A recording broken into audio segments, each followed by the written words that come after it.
Welcome to Lecture 10, Feeding and Food Habits. A couple of questions I want you to think about in today's lecture are, what are some examples of foraging modes and what factors influence the way amphibians or reptiles forage? The second question I want you to think about are important prey detection systems in both amphibians and reptiles. We're going to cover some general characteristics of each of those two questions in today's lecture. Let's go ahead and get started. Amphibians and reptiles are often the most abundant vertebrates in the warmer parts of the world, which means they oftentimes eat a considerable amount of prey items and plant, whether they be animals or plants, to survive. Now, this consumption of prey items can seriously impact other animal species. However, prey are usually species specific. For instance, across species, preferred food items can range from a variety of appropriate sized insects to just a single prey type. Even among species living in the same area, their diets can differ considerably. Now, although there are some exceptions, in general, the various groups will feed on the following things. So frogs and salamanders are primarily insects, turtles are plants and animals, and squamates are animals, which include both invertebrates and vertebrates. So let's talk about some anatomical mechanisms of the way in which anurans might be obtaining their prey items. So here's an anatomical mechanism of a projectile tongue in an anuran. The diagram to the left shows the projection sequence from the tongue at rest on the floor of the oral cavity to its full extension on the capture of an insect at the very bottom. So A is the mouth at rest, E is the full projection of the tongue trying to capture an insect. So let's go through these in succession. A is the projection begins with the mouth opening. B, the tongue flips forward.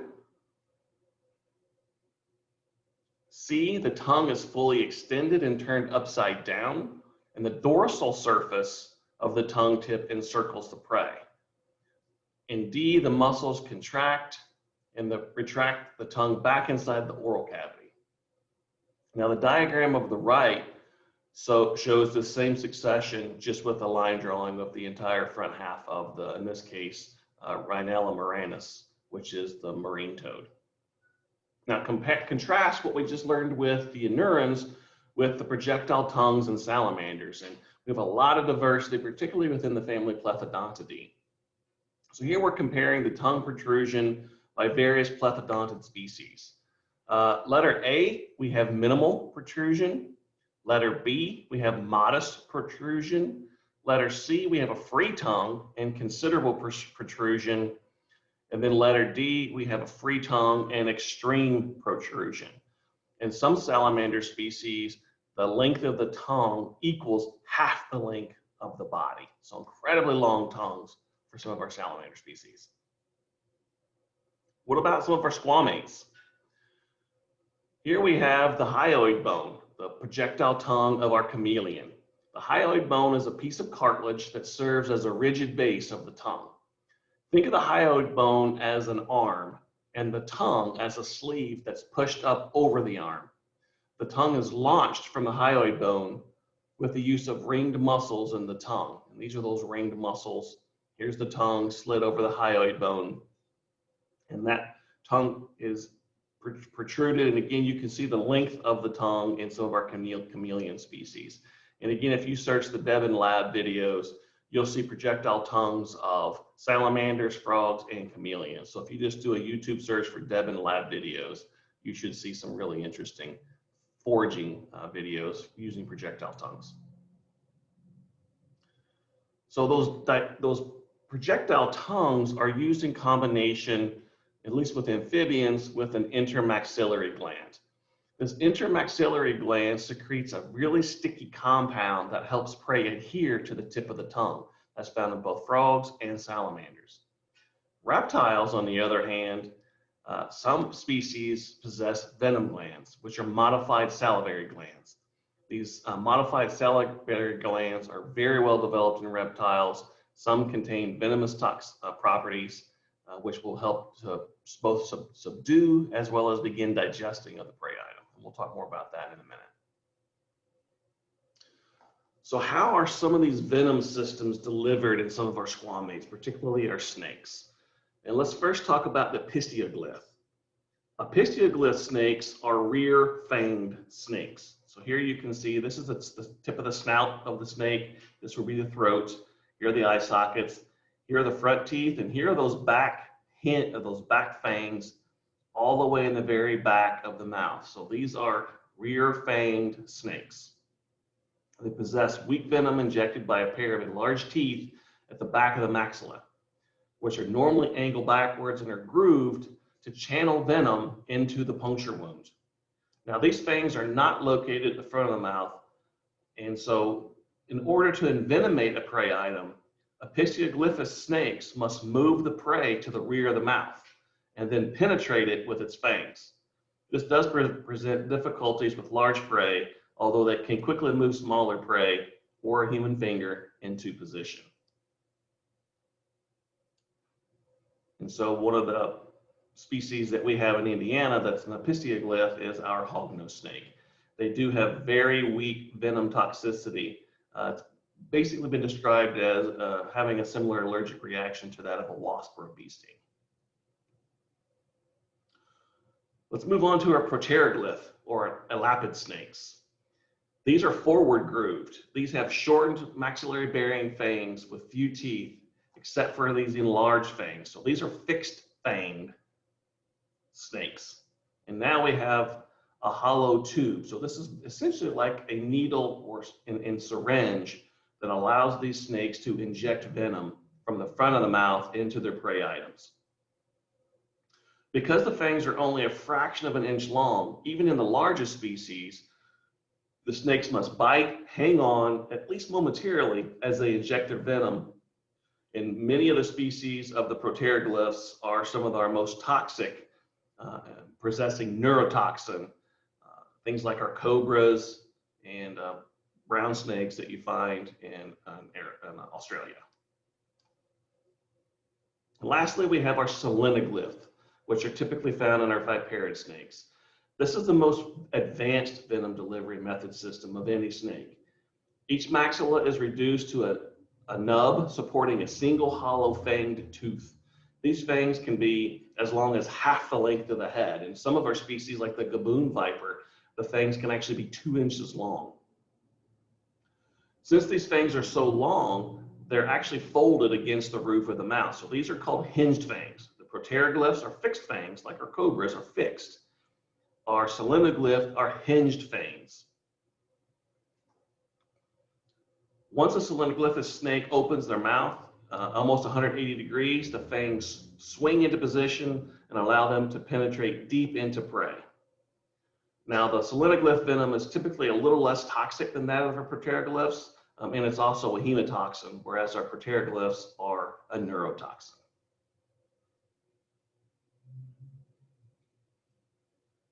Let's talk about foraging modes. There are 2 general foraging modes that I want you to be aware of. There's a sit and wait foraging or ambush foraging.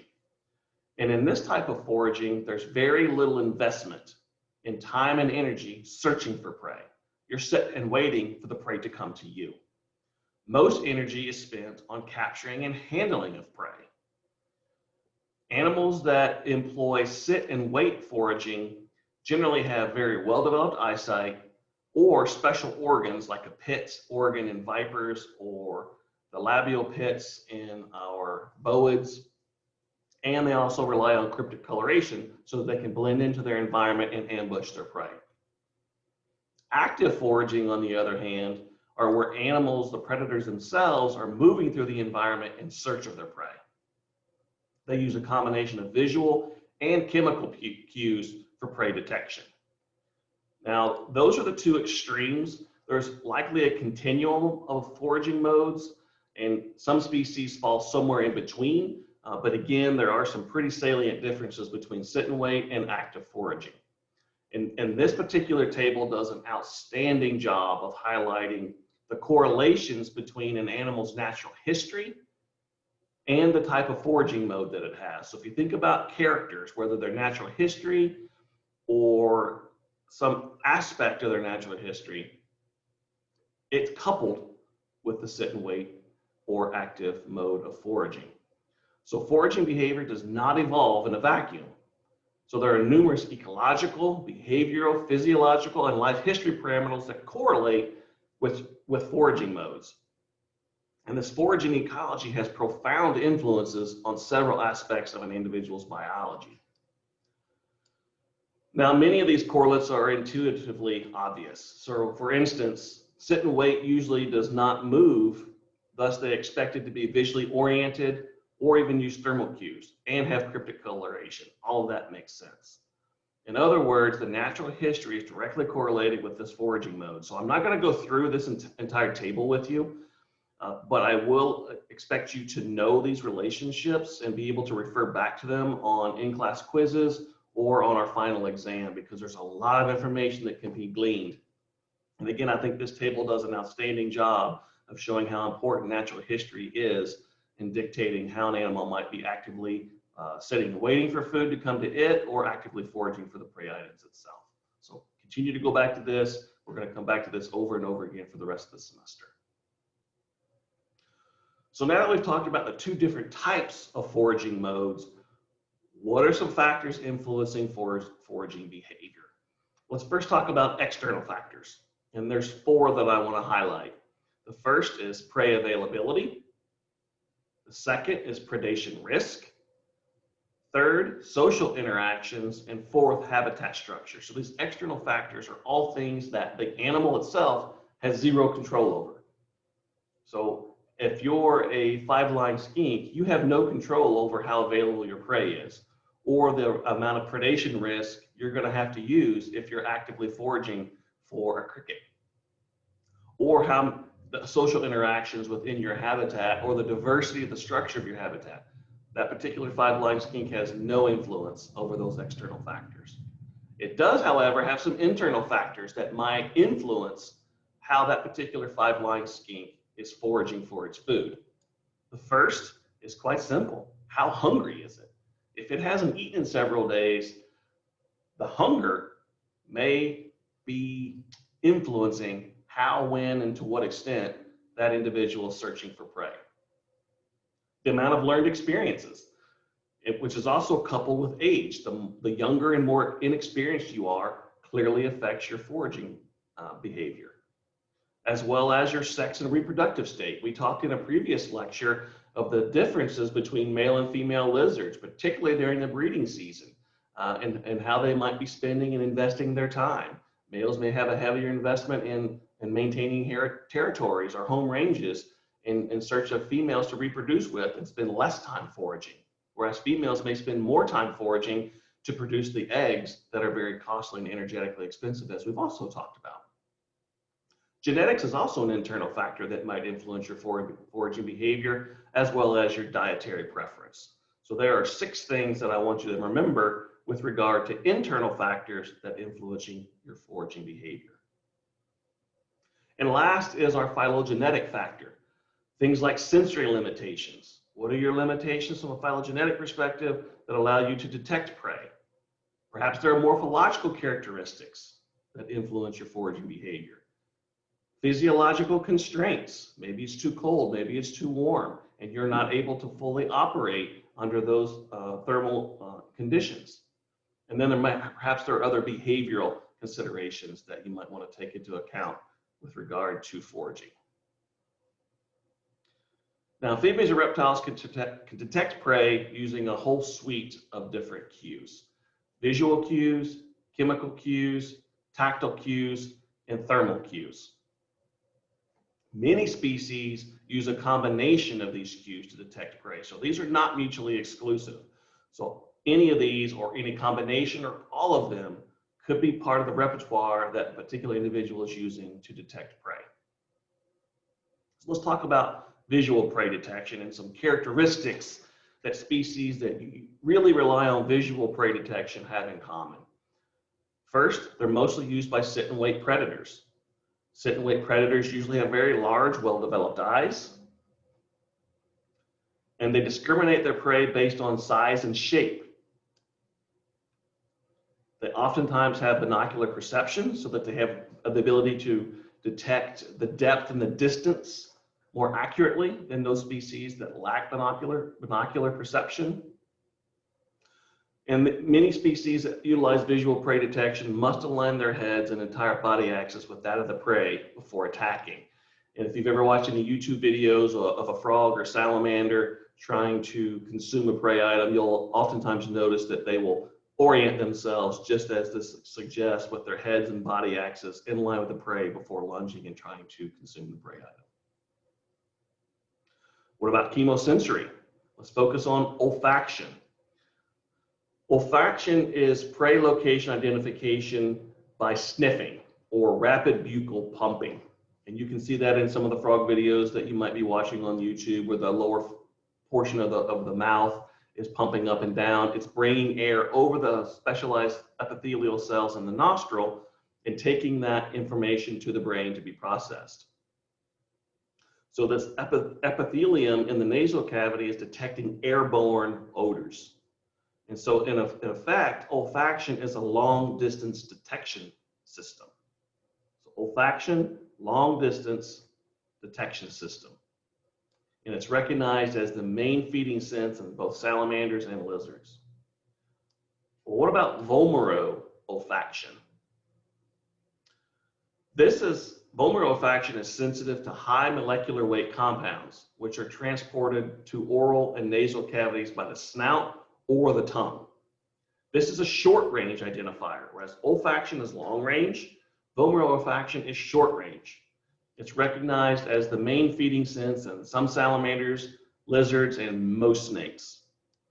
Snakes are also aided by their bifurcated tongues, which provide directionality of information. So if there are more of those airborne chemicals on the left fork, once it's taken to the Jacobson's organ, which we'll talk about here in just a minute, that tells that particular snake that the animal has been moving in the left direction versus the right direction. And last, we have taste. And taste is not really used to locate prey. It's really used to help distinguish food items from non-food items, and either accept and swallow or reject and spit out those presumed prey items. So let's talk a little bit about the Jacobson's organ. We've already talked about the bifurcated tongue in snakes and how this forked tongue provides some directionality. So when the snake is sticking its tongue out, you've probably seen it on videos, the tongue will go up and down and up and down. And again, it's picking up those high molecular weight compounds that are airborne. When the snake retracts its tongue, the tongue fits perfectly into a set of grooves in the upper snout, in the maxilla, where the Jacobson's organ lies. And those two forks lie and transfer those high molecular weight compounds into epithelial cells in the Jacobson's organ, where they can be processed again as that short range identifier. That's really how this Jacobson's organ and this vomeroolfaction works in many of our squamates. We also have tactile prey detection. It's relatively poorly understood compared to some of our other systems, but some species are known to have mechanoreceptors in the skin. If you think about the lateral line of some of our aquatic amphibians that are able to detect perturbations or vibrations in the water column. Some species will have special flaps of skin that are highly innervated, also helping in detection of prey. We also have thermal prey detection. This is where infrared light is sensed by nerve endings in the skin of the head, which are located inside pit organs. Now, in pit vipers, those are the loreal pit, L-O-R-E-A-L, loreal pit. And those are the pits that are located between the eyes and the nostrils. And we talked about that when we talked about the family Viperidae a couple of weeks back. Whereas on the pythons and boids, those are nasal or upper labial pits. Serve the same function as a loreal pit. They're just located on the upper lip, and there's many more of them. And these things are able to detect heat given off by a prey item. So these pits open anteriorly or always face forward and provide a binocular perception field. And they're most effective for nocturnal species that feed on mammals and birds, animals that typically we think of as being homeotherms or maintain really high body temperatures. So here's a picture of one of our, in the upper picture here of a pit viper, you can actually see the pit. Here we have one of our boas and pythons, and you can actually see the labial pits. Either way, these are infrared pits that give this sort of image, this thermal image to that particular squamate, where areas of extreme heat are red and temperatures that are cooler tend to be lighter in color. Now, with regard to prey capture, we have biting and grasping. Very common in amphibians and reptiles, requires minimal food processing in the mouth, and the prey items are usually swallowed whole. Constriction, very common in snakes, obviously best known in our boas and pythons, but it is also seen in some of our limbless amphibians, the caecilians, which we're not covering in this class because they don't occur in the United States, especially in Indiana. We also have injected venoms, which we've already talked about with the various species, the various types of proteroglyph, the selenoglyph, all those types of venom injection systems that we've already talked about.